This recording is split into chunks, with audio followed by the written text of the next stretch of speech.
শহরটি হচ্ছে সাউথ দিনাজপুর।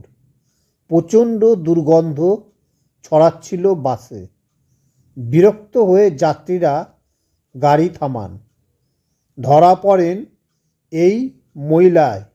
ফলে গন্ধর উৎস কী?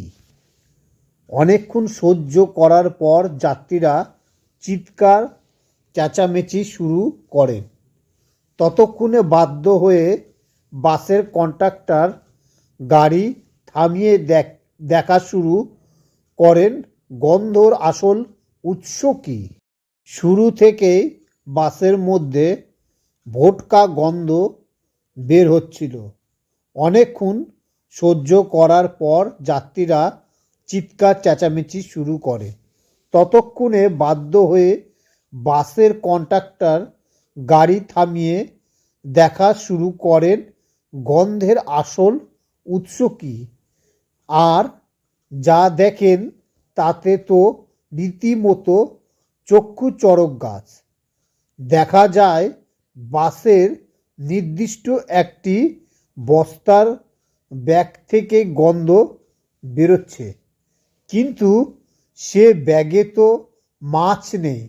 তাহলে এই গন্ধটা কিসের? পাচারের আগে বেসরকারি বাস থেকে উদ্ধার হলো শতাধিক কচ্ছপ। রবিবার সকালে শিলিগুড়ি থেকে বালুরঘাটগামী একটি বেসরকারি বাস থেকে উদ্ধার লক্ষাধিক টাকার কচ্ছপগুলি।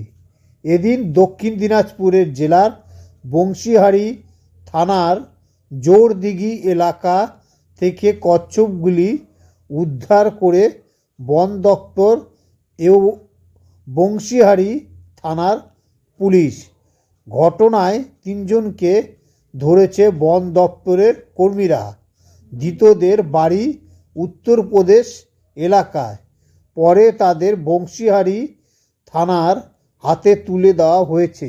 এদিকে কচ্ছপগুলি কোথা থেকে কোথায় নিয়ে যাওয়া হচ্ছে তা খতিয়ে দেখছে কুসুমমন্ডি বন দপ্তরের কর্মীরা।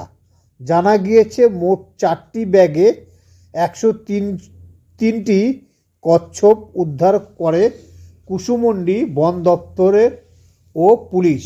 উত্তরপ্রদেশের সুলতানগঞ্জ থেকে কচ্ছপগুলি আনা হয়েছে। ধৃতদের মধ্যে একজন পুরুষ সহ 2 জন মহিলা রয়েছে। তারা ডালখোলা থেকে গঙ্গারামপুরের উদ্দেশ্যে যাচ্ছিল।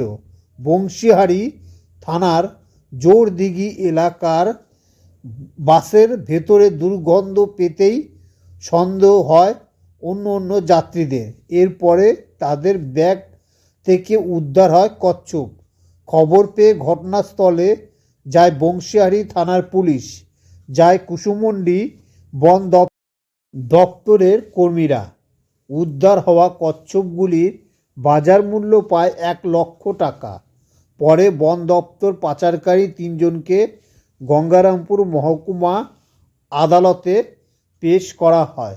পুরো ঘটনা খতিয়ে দেখছে বংশীহারি থানার পুলিশ ও কুসুমমন্ডির বন দপ্তরের কর্মীরা।